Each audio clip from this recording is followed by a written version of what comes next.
അതായത് എഴുത്തോ വായന അറിയാത്തൊരു വ്യക്തി, ആ ഒരു വ്യക്തി എങ്ങനെ ഭ്രൂണശാസ്ത്രത്തെക്കുറിച്ച് ഈ എനിക്ക് തോന്നുന്നു 5-ാം അധ്യായത്തിൽ 3-ാം സൂക്തം എങ്ങാണ്ടാണെന്നാണ് എനിക്ക് തോന്നുന്നത്. എൻ്റെ അത് വളരെ വ്യക്തമായിട്ട് അങ്ങനെ ഒരു ഇൻസിഡന്റ് പറയാന്ന് പറഞ്ഞാൽ അത് അത്ഭുതമല്ലേ? അതെങ്ങനെ പറയാൻ സാധിക്കും? ഒന്ന് നിങ്ങൾ ലോഡഡ് ക്വസ്റ്റ്യൻ ആണ് ചോദിക്കുന്നത്. ഒന്ന്, ഈ ഖുറാനിൽ പറയുന്ന ഭ്രൂണശാസ്ത്രം എന്ന് പറഞ്ഞാൽ ബുൾഷിറ്റ് ആണ്. അത് ഞാൻ വളരെ വിശദമായിട്ട് 1.5 മണിക്കൂറുള്ള ഒരു വീഡിയോയിൽ അതിനകത്ത് ഓരോരോ ഘട്ടങ്ങളിൽ ഓരോരോ സമയത്തുണ്ടാകുന്ന ഫോർമേഷൻ ഒക്കെ വെച്ചുകൊണ്ട് ഖുറാനിൽ പറയുന്നത് എന്നാൽ യഥാർത്ഥത്തിൽ സംഭവിക്കുന്നു തമ്മിൽ യാതൊരു ബന്ധവുമില്ല. അതെങ്ങനെ പറയാം, അതൊന്ന് വിശദീകരിച്ച് തരികയാണെങ്കിൽ ഇപ്പൊ ഞാൻ എനിക്കും കുറച്ച് അറിവ് കിട്ടും. അതെന്താ പ്രശ്നം എന്ന് വെച്ചാല് അതിന്റെ ഓരോരോ ഘട്ടവും ആയത്തുകളും ഒക്കെ ഞാനിപ്പോ ഒരു 5-6 വർഷമായിക്കാണ് ആ പരിപാടി ചെയ്തത്.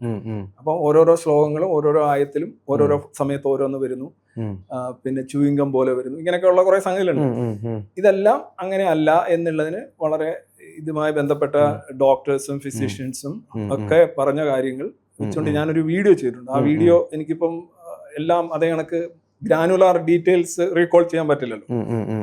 പക്ഷെ ഇത് ഇത്രേ ഉള്ളൂ, അത് വെറുതെ ഒരു മതഭാവന മാത്രമാണ് ഇങ്ങനെ ഉണ്ട് എന്നുള്ളത്